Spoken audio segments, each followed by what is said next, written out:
Welcome to Get Even. Get Even is the podcast where Even founders Ellen and Nora, that's me, sit down with incredible women who've been there, done that in the world of business. Get Even is your backstage pass to their lived experience. You'll hear raw insights, personal stories, and the realities of success. Whether you're looking for inspiration, practical advice, or a peek behind the curtain of what it really takes to thrive, this podcast is for women ready to go further. It's time to get even.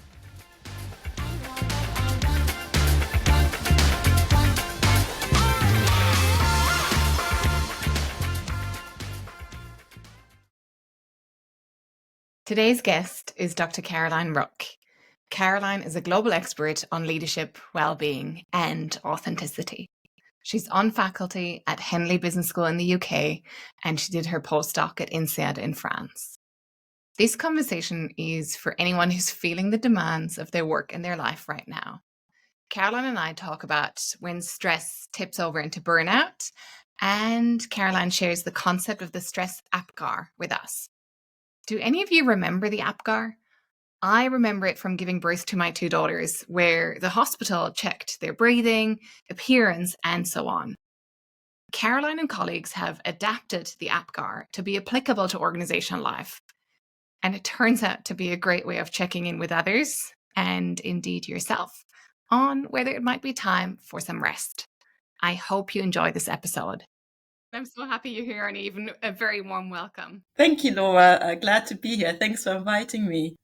So obviously you've conducted research on authenticity for over a decade now. It's a phenomenal topic, and I'm excited to be talking to you about it today. And maybe we can jump right in with a question about some of the common misconceptions about being authentic at work. What are some of those key disagreements, or what are some of the things that people tend to get wrong about the authenticity literature? Sure, yeah. So I think what people tend to get wrong about it is they think, well, authenticity is the same as sincerity, right? Or transparency even. So I always have to wear my heart on my sleeve and always share straight away what I'm thinking, what my fears and anxieties are. And of course, if we think about crisis situations that we might need to lead our team through, or our organizations, that might not always be a good idea, depending, of course, the culture, the organizational culture, and to say, actually, I don't know what I'm doing right now or what I should do. But that doesn't mean that in this moment you're not an authentic leader, you're not authentic. Authenticity is really about being aware of your values, walking the talk, building trusting relationships with others, because they know who you are, they know what is important to you, and you live those values. Now, having said that, I just published a paper, and what we found in quite an extensive review that we did is that also academics, in a way, disagree what authenticity actually is. And why is that important? Because different studies tell us different things about whether it's good or not good to be authentic, particularly in the work context. So some of them say it's a great idea if you want to build good relationships. Others say it's not a good idea if you want to build good working relationships. Some say it's good for your well-being long term, but not short term. So what we found is that actually there are 4 different ways that we could look at authenticity. So let me just give you maybe 2 examples. So if we think particularly about women in the workplace, or female leaders, I think a conflict that we still have quite often is, am I just who I am, right? This is who I am. I'm not going to change how I act or behave or dress in a role. That is one way of being authentic, right? This is just who I am. I have this true self, and I'm discovering this true self over time. And then there are other ways of seeing authenticity, which are, for example, I'm adapting to the needs of the situations or the roles that I'm in. Mm-hmm. Yeah. So I think we still have particular conceptions around what a leader looks like, or what they do. Yeah. And still studies out there that we have our biases, women and men, everyone really, around what, typical leader traits are. And so if particularly women might not adjust, let's say, to a particular way of being, some people might then see them as inauthentic in that role. And equally, because we have these preconceptions around what a good leader does, we might feel inauthentic in that role if we're kind of not adapting to that role.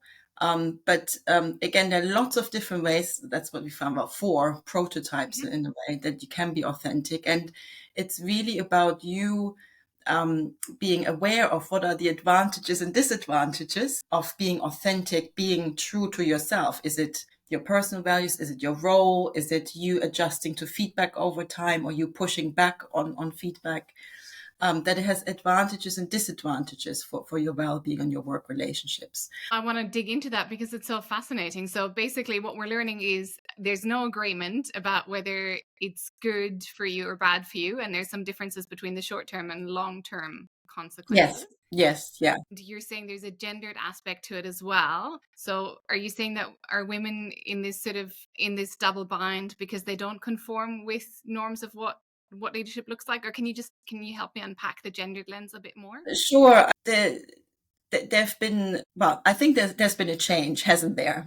Over the last decade or few decades, we are surrounded by a lot more female leaders, a lot more role models. And so I think this biases around, this is what the perfect leader looks like. I think they're slowly changing. These ultimate biases, they're still quite ingrained. So I think this double bind still exists. And again, I was talking about organizational culture earlier. I think it also very much depends what kinds of organizations you're joining. But this doesn't just affect women. I mean, we can think about all sorts of groups of people, ethnic minorities, or I think, these are just some examples. And I think that's why, because we're kind of going through this transition period, that's why we have a lot of conflicting advice. I think also particularly for women out there still. And again, what our research has shown is that you can also switch in between the different ways of being yourself. What does that mean?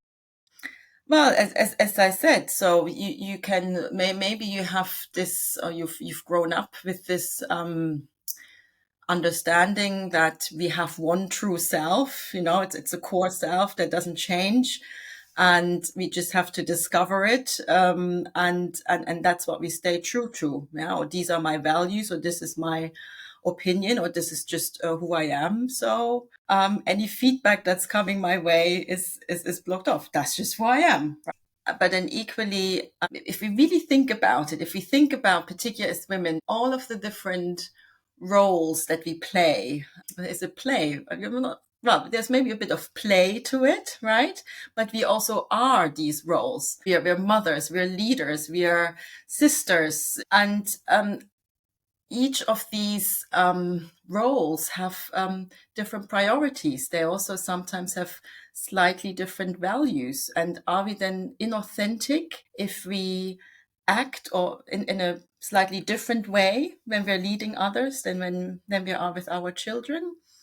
I don't think so. But again, for some people, then realizing that this is okay. So to be a bit more playful in a way with who you are can be a transition, but I think is important in order to then say, well, actually what I realized, if I keep on pushing back feedback, or if I'm just telling people, well, that's just who I am, I'm not developing, or I might be putting others off. And if I just try this other way of being authentic, maybe that just feels a little bit better. Maybe I can maintain some relationships a bit better. That's what I mean by you can pick or choose. It's really interesting. I think it makes me think that there's a lot more flexibility in our authentic selves, or that we all have, multiple, like you said, roles that we play and multiple ways that our authentic self can develop. that it's not, we don't have to stay the same fixed person all our Yes. lives, which is actually, I mean, that's kind of a depressing aspect as well, is that, you know, the thought that you never learn or you never respond to feedback.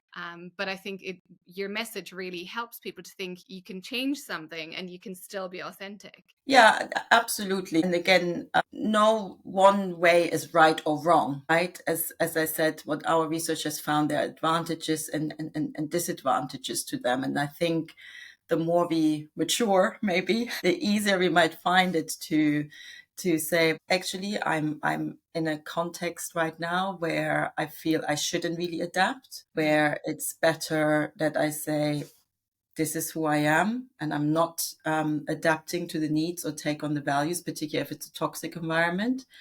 And but equally, as you said, yes, I think generally we, as we get more mature and wiser, maybe over time, we realize we are not always the best person, to say who we are. I think also personality studies have shown that quite often it's other people, but people who are close to us or people that we're working, that are sometimes a bit better at telling who we really are. Okay, that's a whole other area. Yes, yes. Let's talk about well-being for today, which is another big area that you've focused on over many years, and you've published in that area of well-being at work.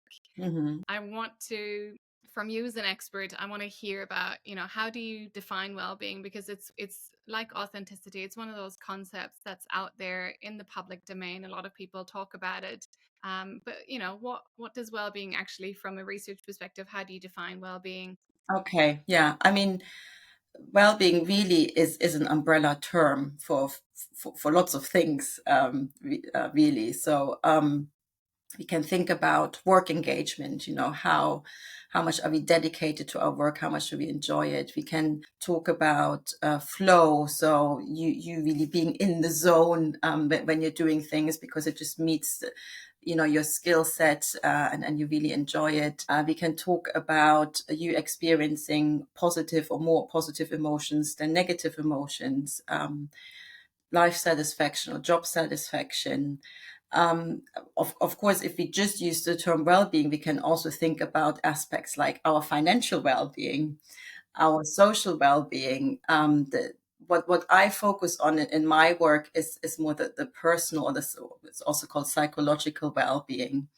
And what is quite interesting there, and I'm sure you've come across this already quite a few times, is that we can distinguish between so-called hedonic well-being and eudaimonic well-being. And they're just fancy words for basically saying, well, hedonics or hedonia is about you feeling happy, so experiencing more positive emotions than negative, and having a sense of satisfaction. And eudaimonia, on the other hand, so the daimon aspect of that word, first, interestingly enough, back to authenticity.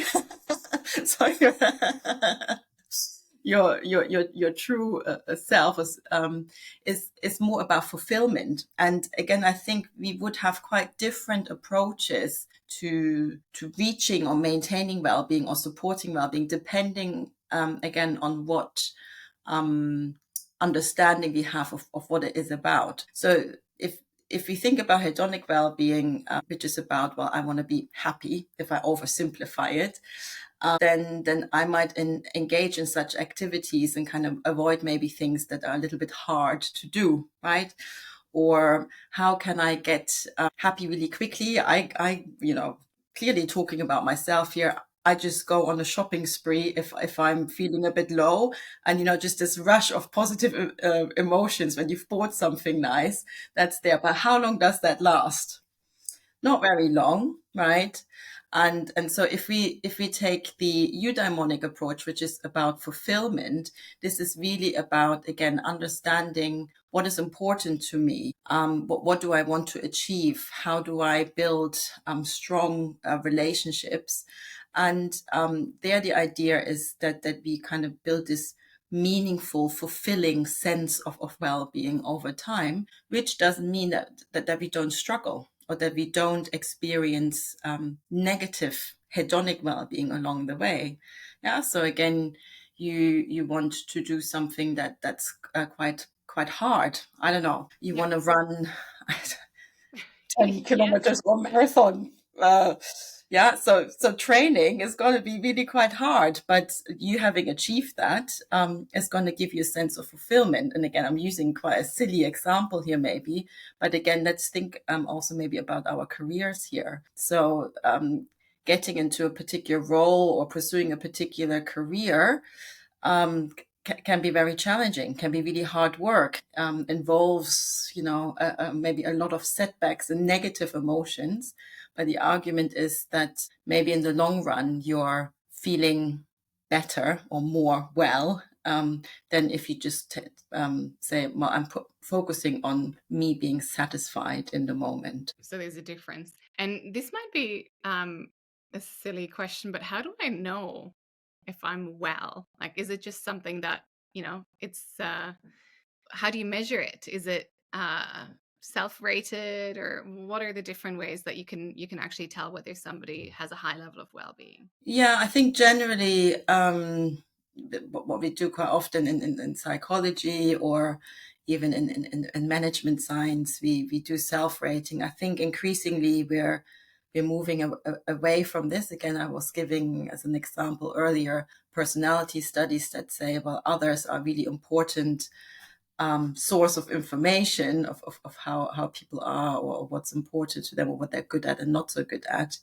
And I think that we could argue that's coming with well-being, not necessarily the feeling of well-being, but the factors that influence well-being. So if we just think about work-life integration, for example, or the extent to how much we work. Again, in the moment, we might be thinking, I mean, yesterday for me, that was a key example. I was actually quite exhausted after a 2-day workshop, and because of other things happening. And I thought, no, I'm going to work. This is important. I'm going to get lots of things done. And I was then talking with a colleague, and she said, are you feeling well today? I said, yeah, yes, of course.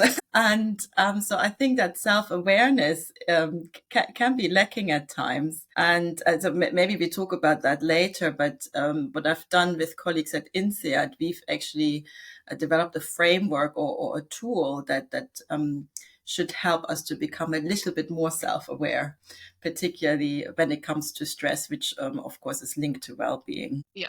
Actually, I do want to get into that. Are you talking about your application of the APGAR framework? Is that Yes, yeah. And I think it's actually, I think it's really relevant when I think about a lot of the members in our community on Even, and when I think about the sort of circle of women also that contributes to Even as experts. I think sometimes, your example really resonates. Like there's a life stage where you could be so busy career-wise, and then it could be family-wise as well, where you're just kind of existing and you're pushing through and you're exhausted, and maybe you keep saying I'm well, but actually, if you slow down and really dig beneath that, maybe sometimes you're not. So I think it's amazing that your colleague actually asked that question. Yeah. And I think, since the pandemic, I think we've become a bit better at it. I think there's less of a taboo around stress. We've become a little bit more skilled, or a little bit more aware to check in with each other, which I think is key. Particularly if we work in a hybrid or remote setting, or again, I mean, I work from home quite a bit.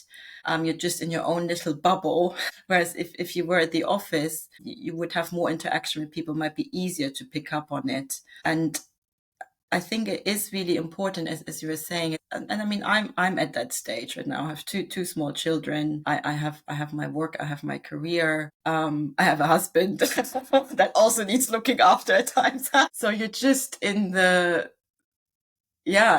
doing zone, just getting things done, right? But this can become dangerous. And I mean, maybe another framework, and again, you've probably come across it, is the stress performance curve, which Tell me more. so basically on the stress performance curve is also sometimes called the Yerkes-Dodson curve. Those are the people that developed it. So you have performance on the y-axis, stress. Sorry, I'm getting confused here. So on the y-axis, you have stress, and then performance you have at the x-axis, right? And what that curve looks like is an inverted U, like a little hill, right? And basically the more the stress rises, yeah, our performance rises, which is interesting. We can talk about this in a moment. But then equally, what I actually want to talk about is like you might be performing well, even though you have stress, but it comes to a point that it dips down, right? So when the stress is increasing, your performance is dropping. And I mean, it might not be the stress per se. It might just be your resources, because stress in itself is not a bad thing. As I just said, stress is a good thing. We need stress. We need challenge. We need stimulation in order to get us going, right? And then again, think about a really exciting project you're on, or your boss assigned you to, let's say, or you're working with people on a task that you really enjoy, you can develop your skills and all of that. That's exciting. It's a lot of work and a lot of stimulus, yeah. But that really gets you into this optimal performance zone. That's right at the top of that curve. But and I would say, well, a lot of us are probably constantly in this top performing curve because there are lots of things happening, and we do get tired, no? Particularly if we don't take breaks often enough, if we don't take a bit of time for ourselves to recharge, if we don't eat properly, if we drink too much caffeine instead of water. I mean, again, just talking about myself here, or eating more. Or eating more and more sugar because you need this energy intake, right? But this is actually depleting your resources. That's when you start sliding down that curve. Your performance is going down. You're starting to make mistakes. You're starting to feel that it's difficult to focus, let's say. And that's then over time leads to stress, or significant stress or burnout. And I think it's quite difficult. Yeah, we talked about self-awareness for ourselves sometimes, not just to spot it, but maybe to admit it. And I'm thinking about this now. Why am I giving this example now, Nora? Is because you said pushing through. Yeah.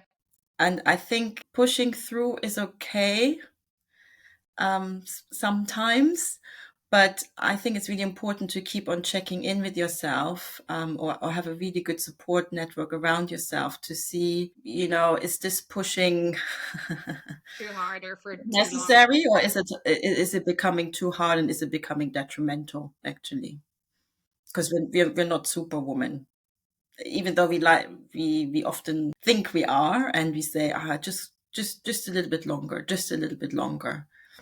And that's where we have the cases of people being surprised when burnout knocks on their door, essentially. Yeah. How do you know whether you're stressed versus you're actually suffering from burnout? I mean, there are two distinct things. So and again, as I said, with that stress performance curve, if we experience stress for a relatively short amount of time, or for not a long amount of time, let me put it this way, then that's fine. And again, you might be experiencing things like lack of focus, not being able to fall asleep or stay asleep, muscle tension. Some people, as I said, they start craving particular foods or drinks. Others don't. They just go off food completely. So there are lots and lots of different signs for stress, but it basically means the body is starting to get tired, your body and your mind. Burnout is basically when emotionally, cognitively, and physically you're completely fatigued. So it's extreme fatigue. That's why it's called burned out. So there's nothing left. And I think we use the word burnout a little bit too freely. Again, I think it's great. I think it's really, really great that we are talking a lot more about well-being. We talk a lot more about stress and mental health, particularly at work. And thus, burnout has also come up. But burnout is a really serious illness in a way. And, you will be signed off sick for several months, if not longer. And some people don't even come back to their jobs. Yeah, because it takes a while to rebuild. And, well, it can also be quite difficult to kind of return to your work again, depending on the organizational culture in. Others might say, you're too weak for this job. You might think, am I right for this job? Do I have the right levels of stamina? But really what this is about confidence, isn't it? And that's what is really important, is that we don't let it go that far, and that we are in environments at work and at home where we look after each other. It's really about intervening before it gets to that point where you actually hit burnout. So it's intervening when you slide from sort of short-term stress into long-term. Is that? Yeah, and I mean, again, burnout is almost in a way it's the extreme case. It's the end point, if you like. So uh, as I said, short-term stress is fine. You can work yourself back up into that top performance zone. Yeah, if you recharge your batteries, if you make sure you're you do what you need to do in order to build up your resources again. Long-term stress also has quite negative consequences for your health. So cardiovascular problems are top number one. Yeah, so thinking about all sorts of heart-related issues, but also other aspects are linked to stress. So again, it's a whole topic that we could talk about for a long time. So short-term stress or positive stress, let's call it positive stress, is great. We need it because if you're not challenged, if you're not stimulated, then this can be stressful in itself. It's actually called hypo-stress in the academic literature. So we are under challenged, and if you're bored, that's not great. What we want is the right stimulus. We want to be positively stressed because that's when we perform really well. That's when we feel joy and excitement and all of that. And yes, there'll also be times when we experience negative stress for a short time, an important deadline coming up or quite an intense project. That's okay. Again, be careful there. I think that you don't overdo it on coping strategies that are actually depleting you over time. So the coffee will help you in the short run, but in the long run, probably not. might be better to go and out in the fresh air in a way, right? Or exercise a bit to get energy levels up again. And again, if that stress is lasting for too long, that's when you have to really start thinking about, well, what does that mean for my cognitive and physical health? And sadly, of course, there are cases where it's for so long that burnout is there. So on understanding stress or diagnosing it a bit more, can you talk to us about that concept of the stress APGAR and what that Yeah. is? Yeah, sure. I mean, so again, you asked me earlier, how is well-being measured or diagnosed, or how do we know? And with stress is similar to well-being quite often. Also in the workplace, if you think about it, if occupational health departments, or they give you a survey to see if you're stressed or not. And again, as I mentioned a couple of times now, we're not always the best people to judge. But equally also, I would argue at that point, when you feel you need to assess your stress, or others feel that they need to, it might be a little bit too late.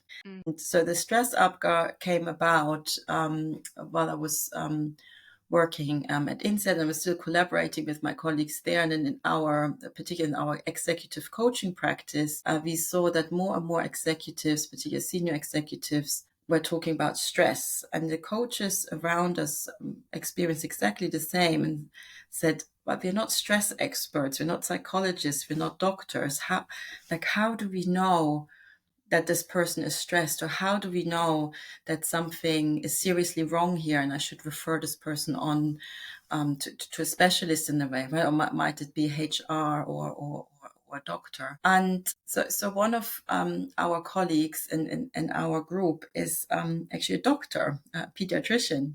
And he said, you know what we need? We need something like the Apgar. Now, you might know the Apgar, Nora, or anyone listening, and think about what has childbirth to do with, well, it has a lot to do with stress. Let's not kid ourselves. No, that aside, we need something like the Apgar, because what is the Apgar? The doctor or the midwife, just when the baby is born, do a really rapid, really quick assessment of the vital signs of life in a way. And it's not a long survey, it's not a long diagnosis, it's really quick. Is the baby breathing okay? Is the heart beating okay? What does their skin look like? Is the blood flow okay? So there's several things there. And of course, in this moment, the midwife, let's stick with the midwife, is not a lung expert, yeah, or a heart expert. But what they're doing is they're looking out for red warning flags. Yeah, so if the breathing is not quite right, yeah, that's a red warning flag. And maybe we need to investigate that further. Maybe we need to refer that baby onto a specialist just to make sure the baby's okay or might need extra help. So we said, well, that's what we need, no, for stress. That's what we need. We need like a really quick, rapid tool in the way. And we're not diagnosing stress. Again, we're not psychologists or doctors, but we want to get a sense of how the other person is doing. And if there is something that doesn't seem quite right, where we might need to dig a little bit deeper or again refer on. So what we did is we looked at the stress literature for all of the key symptoms of stress, and I mentioned just a couple of them earlier, and checked if they fit into these 5 categories of the Apgar, so the A and so forth, and they did. And so let me just really quickly talk you through them. So A is for appearance. So again, for the baby is, skin tone, that sort of stuff. But appearance with the stress Apgar is, for example, and again, there are several different indicators. Does the person look tired? Right. And of course, we all occasionally look tired. We have the occasional night where we don't sleep so well. As we said, a project that's really demanding a lot from us, that's fine. But if you're feeling that our colleague, or again, we can also apply it to ourselves, we selves look increasingly tired, for longer maybe than a period of 2 weeks, then maybe stress is getting a bit too much. Maybe there's something going. Other cases is weight gain or weight loss. And then, of course, you're not going to walk around, particularly with colleagues you don't know that well, and say, oh, have you gained weight? So that, but you can see these things, right? And there doesn't mean that you have to, all of the symptoms that we've listed, you have to tick all of them off. It's just, this is what you can pay attention to. That's what we've done. Kind of we build a framework, if you like. And again, the importance here is that you don't necessarily have to ask for it, but you can observe it, right? I'm not going to say to you, are you tired today? I'm just observing. And we can also do this on the screen. Well, others say, well, I don't see the people that I work with even on the screen. I just talk to them on the phone. You can pick these things up from how someone is talking too, no? Their general demeanor. Yeah, so that's the A. The P is performance. We talked about this a little bit as well. Again, if you have a team member who always submits on time, does excellent work, and suddenly you can see they're not meeting deadlines. Again, it can happen. But if it's happening increasingly, might be a sign that they're starting to struggle, or they're already struggling. Then we have the G for growth, that's an interesting one, because we originally called this growth tension, because some people remember that stress performance curve, that being under challenge is also stressful. So some people might say, well, I'm actually in a role here, in a job that doesn't really give me much, or I'm not really developing here. And that they can also start withdrawing, trying to find that quite stressful. Or equally, people are feeling, I'm not growing in my role, I'm not developing well enough, I'm not having the opportunities again, that's something to look out for, because that can create quite a bit of stress. And then we have the next A, the second A in the APGAR, which is for affect control. Now, affect just being a fancy word for emotions, but we had to find another A, right? And this is actually one of the first really easy to tell signs if someone is stressed or getting overly stressed. Because our system is getting to capacity in a way, we don't really have the resources to control our emotions that well. So we might be bursting out, with things that we usually don't do in a meeting and saying, well, that's not a great idea, is it? Or again, we might have a bit of a meltdown with our partner. Or again, the emails we're sending are getting a bit shorter and using words that we usually wouldn't use. Yeah. So this is quite an easy sign, almost. And again, if over time this is getting more and more, you can say, well, maybe we need to have a conversation together and see, how can I support you more? Yeah, as someone in my team. Or again, if you feel there are more and more signs, more and more red warning flags, maybe it's time to talk to someone in your organization, like a mental health first aider or someone from HR or whoever it might be, to give more support. And again, if we're feeling this person is actually maybe even close to burnout, that's of course when we would say we need to contact a professional, so a doctor. The last R is for relationships. And again, what happens when we're stressed is we tend to withdraw ourselves from others. Again, we're at capacity. We're kind of going into this protective little bubble. But that's highly problematic, because the R, so the relationships, research has found, are the key in managing stress. That's the most useful or most important resource that we have when it comes to stress. Other people, right? Because they can give us what is called in research informational support, which is basically, I'm struggling with this project. I've got no clue what I'm doing. I haven't done this before. Nora, you've done this before. Can you help me, please? What do I need to do? This sort of stuff. And then we have the emotional support. Yeah. So me just saying, oh, look, it's been really terrible. It's all been a little bit too much. And, and then you just saying, it's going to be okay. Let's go out for a coffee. Let's have a chat. And a problem shared is a problem halved, isn't it? We all need to be able to share, don't we? Yeah. So again, the idea of the APGAR is really quick way of checking, is the person I'm working with or my team, are they doing okay or not? It's not a diagnosis. It's a bit of a temperature check. And over time, you can almost track, are these red warning flags increasing, or is the same red warning flag continuing for a longer period of time? And that helps you to take action. And we realized, kind of using this framework, that this is actually also a good framework to use on ourselves. Because again, we find ourselves in situations where we might be starting to drink more and more coffee, or again, right, like that situation I described yesterday, saying, I'm absolutely fine, I'm not stressed, I'm not overwhelmed. But if I would have used the stress APGAR just to check in with myself, I would have realized, actually, I'm really tired. Actually, maybe some of the emails I've written, I could have written them in a different way. Or why did I write them the way I did? Maybe it's time just to take a breather and then start again a bit later on or tomorrow.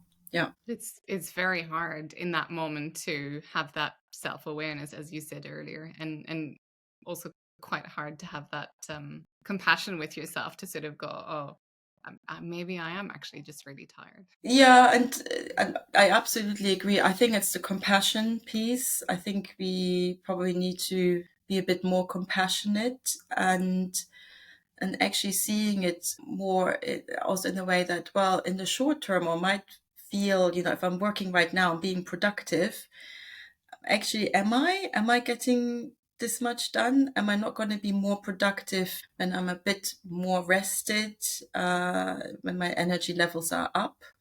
And then I make up for it then. Yeah, again, it's difficult, isn't it? And it's not always that clear cut, and it's not always possible for us, to say, okay, take the foot off the gas pedal for a little bit. But as I said earlier, we should be compassionate, and as a first step, self-aware, particularly if we are pushing through for a long time. Yeah. Yeah. Wow. I want to ask you about the role that technology plays in all of this, and asking for a friend here. So I used to have really good boundaries, and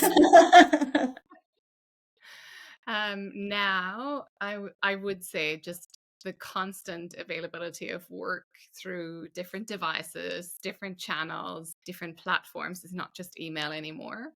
I think for me personally, I would say has definitely contributed to my overall stress levels and has made it harder to switch off and harder to do all of the right things like resting and doing productive, having the productive coping behaviors like going for a walk, fresh air rather than staying on the phone.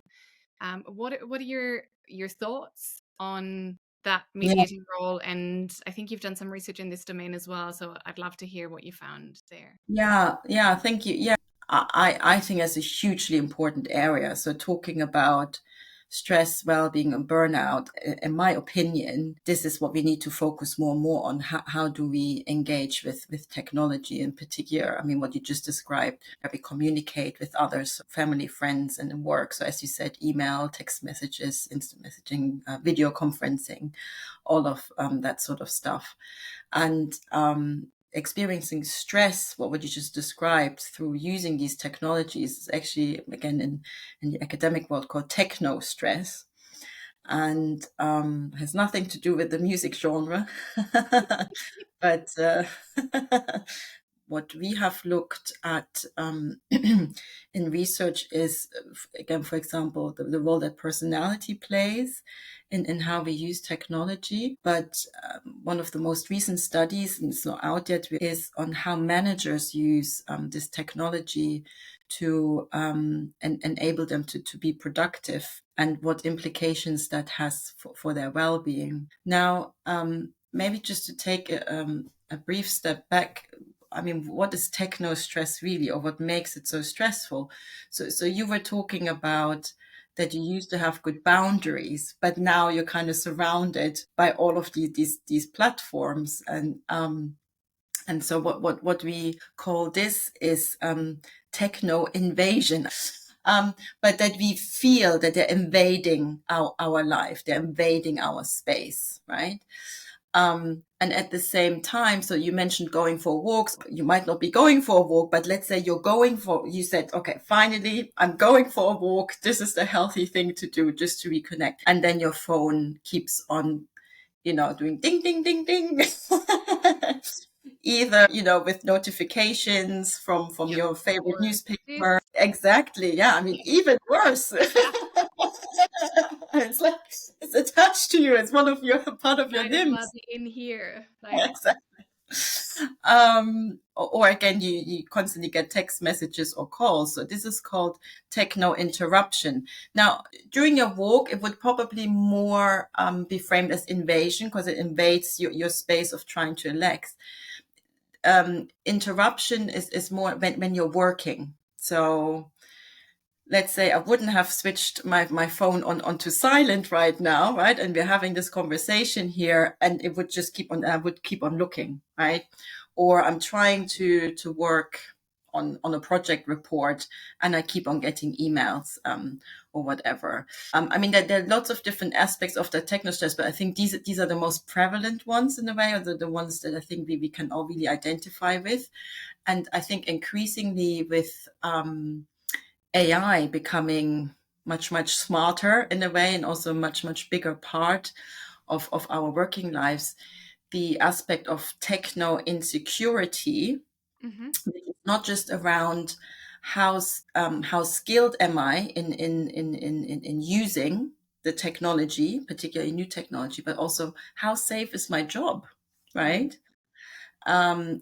So AI might threaten my job, but equally also people who are better in using this new technology might be taking over my job, right? So I might no longer be good enough for my job. So that's really techno stress. And what we found in our recent project with managers, as I mentioned, was really interesting. So again, they experienced all of this, the interruption, the invasion that really had an influence on their stress levels and on their productivity. But, and that's the really interesting bit, during times of really high workload, like overload actually, the managers reported that actually the technology helped them to be productive, and they felt that the technology actually was decreasing their stress. Now that's interesting, isn't it?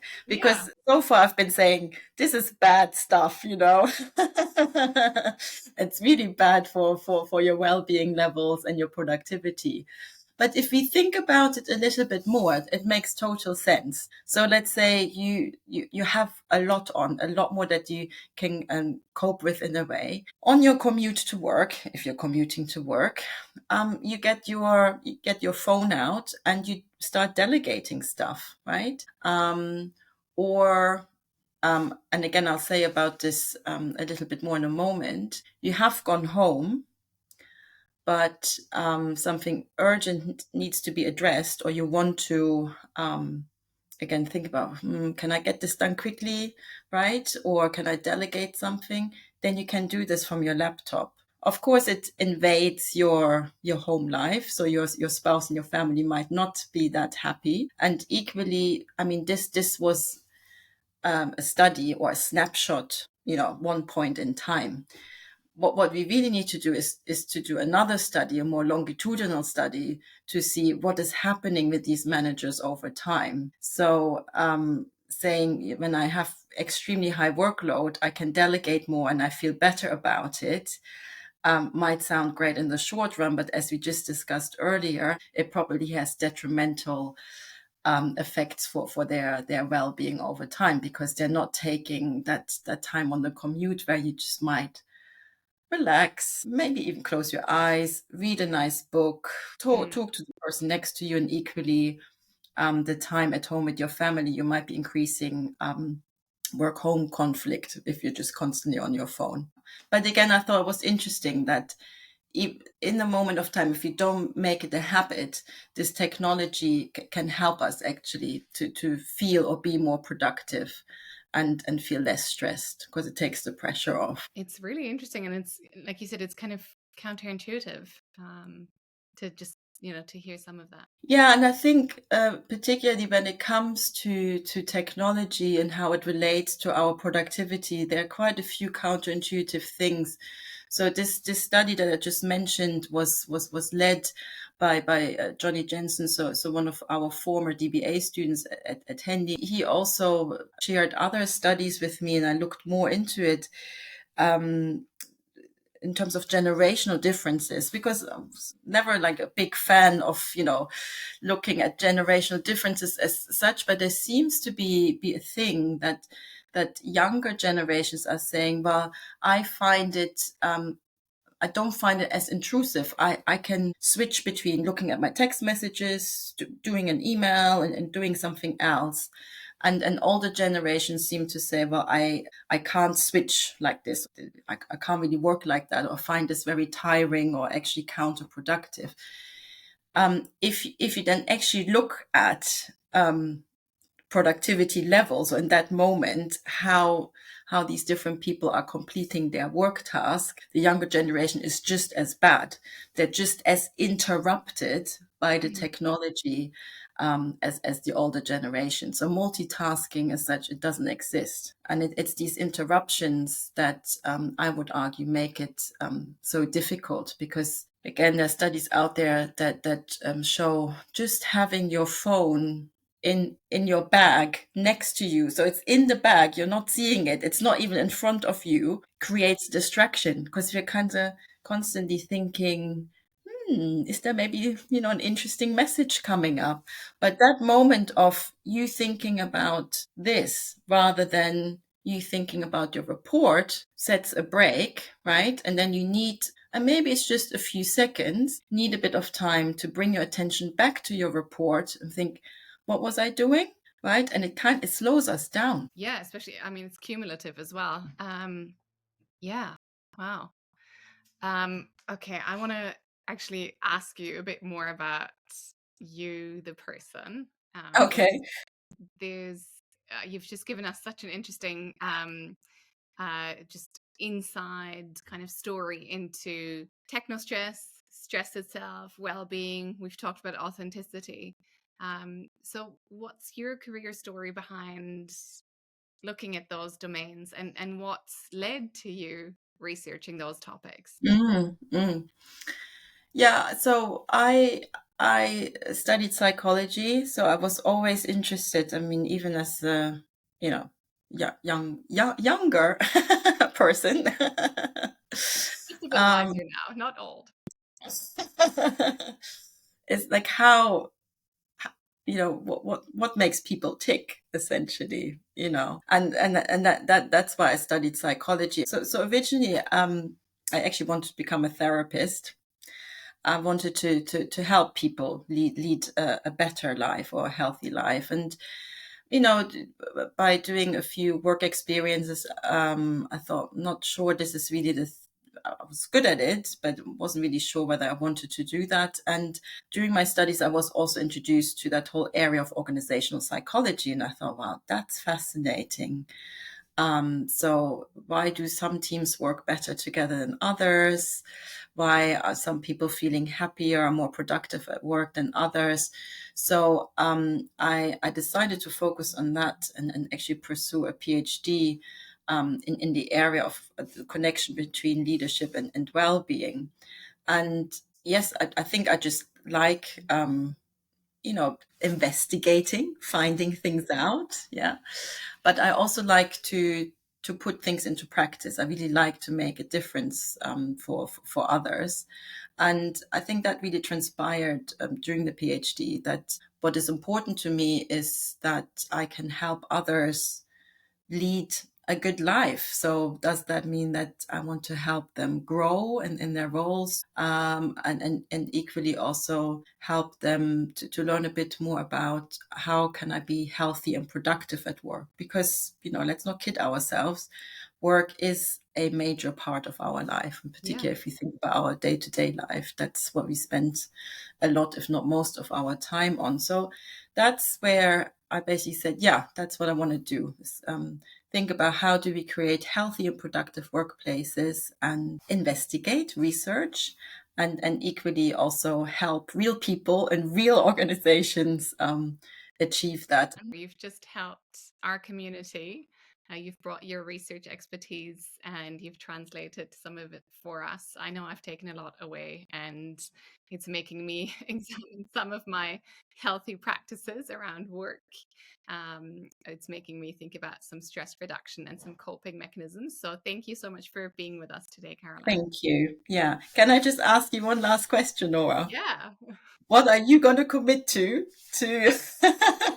avoid getting all of these text messages and notifications to you?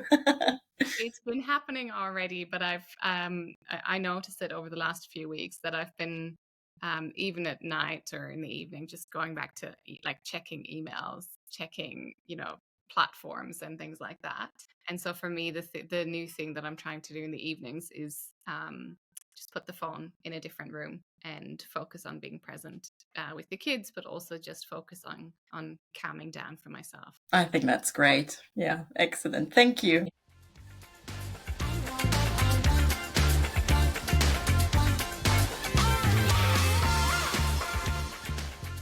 I'm Dr Nora Koslowski, co-founder of Even, where our mission is to accelerate women's economic potential. Check out even-careers.com to learn how we support women and business to get even.